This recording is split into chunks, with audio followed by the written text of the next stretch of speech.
His Excellency, of course, coming in from the nation of Lesotho earlier on, but also looking at more arrivals that took place. That was President Dr. Nangolo Mbumba of Namibia, welcomed by Honorable Paul Mavima, who was the Minister of Skills, Audit and Development.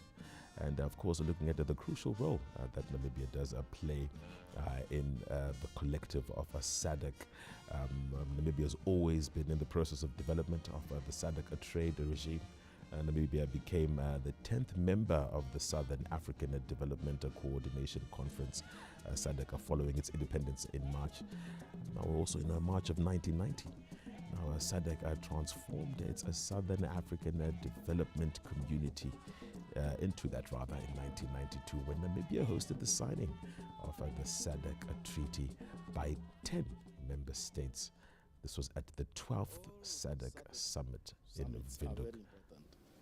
And head of states of SADC, the line ministers in SADC, especially those who are responsible for international relations and cooperation, or foreign ministers, those who are responsible for trade and investment, and those who are responsible especially for security and peace within the region, we have to come together, we have to talk to one another, we have to advise one another, we have to know what is happening in each one of our countries, so that anything that is happening within SADC, it should not appear as a surprise to any one of the leaders of SADC.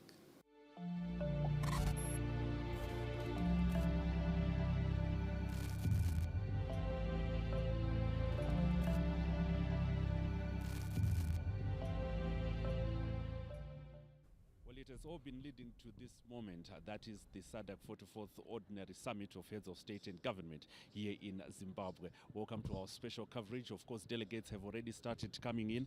We can tell you that Tanzania President, Her Excellency Dr. Samia Suluhu Hassan, with her delegation, arrived and made landfall here at the Robert Gabriel Mugabe International Airport, which of course becomes the host airport for the delegates that are coming through. We've also of interest, just out of note, that Dr. Samia Suluhu Hassan, part of her delegation, also included former President of the Republic of Tanzania, that is Dr. Jakaya Kikwete.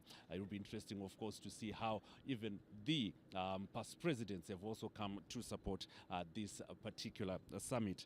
We've also seen the coming of Malawi President, that is Dr. Lazarus Chakwera, who arrived also earlier on during the course of the day today. Dr. Chakwera is accompanied by his wife, that is the First Lady of the Republic of Malawi, that is Madam Chakwera.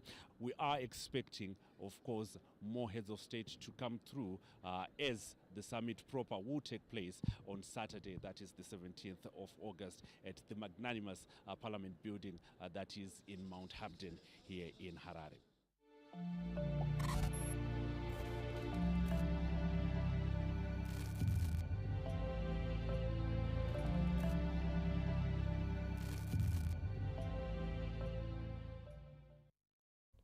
Thank you so much there to Butler Nepure giving us the update from the Robert Gabriel Mugabe International Airport on the arrivals of varying heads of state of the Southern African Development Community.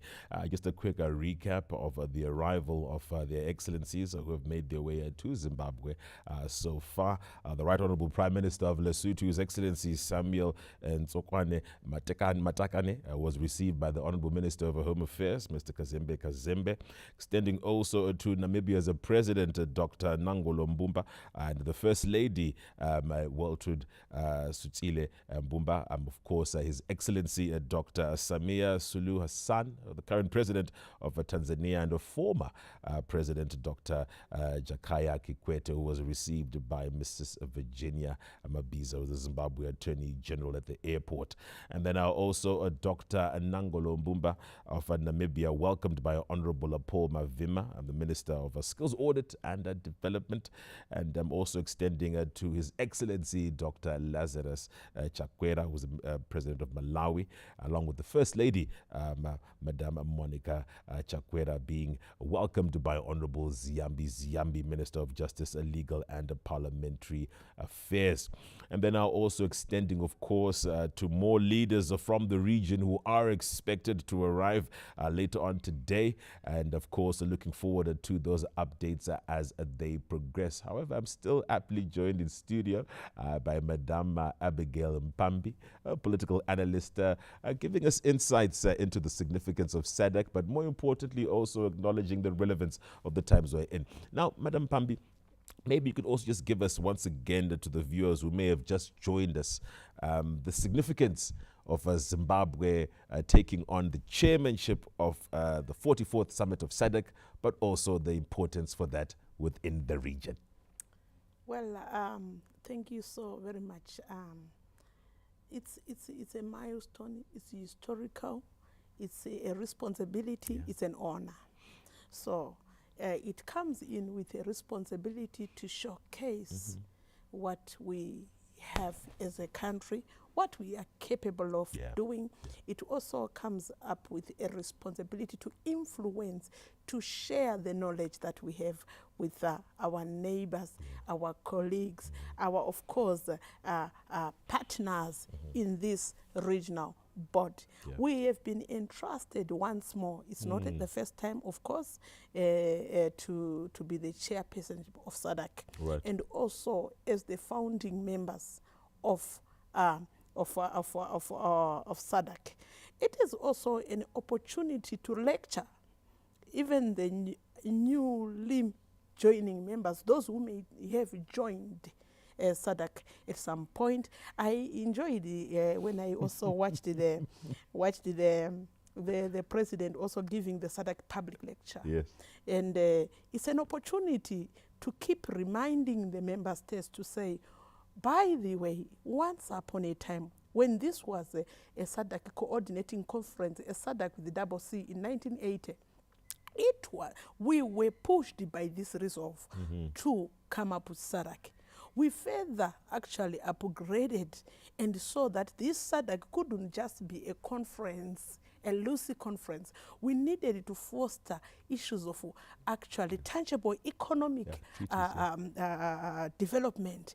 We needed to deal with issues of peace. We needed to actually make sure that this is more functional with, of course, a number of organs, including the secretariat, to make sure that they roll the day-to-day operations of SADC. So we need to lecture the citizens of SADC, even citizens in terms of other member states. You always want to have what is called institutional memory. Why did we at one point came up with SADC? It was an issue of consolidating the gains of the hard-won liberation struggles by the members of SADC. It was an issue of fronting that spirit, passing it on into next generations. It was an issue of realizing that divided we fall, united we stand.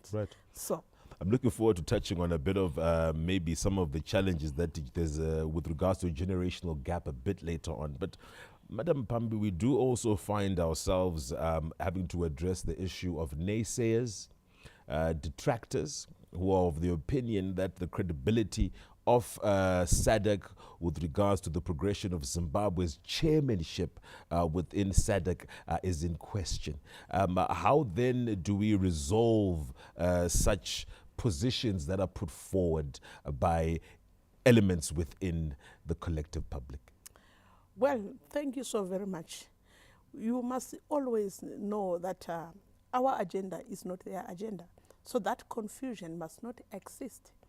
We have got a policy position at SADC treaty level that puts us together, that fronts us forward to say, as member state, we have to move from step 1, step 2, step 3.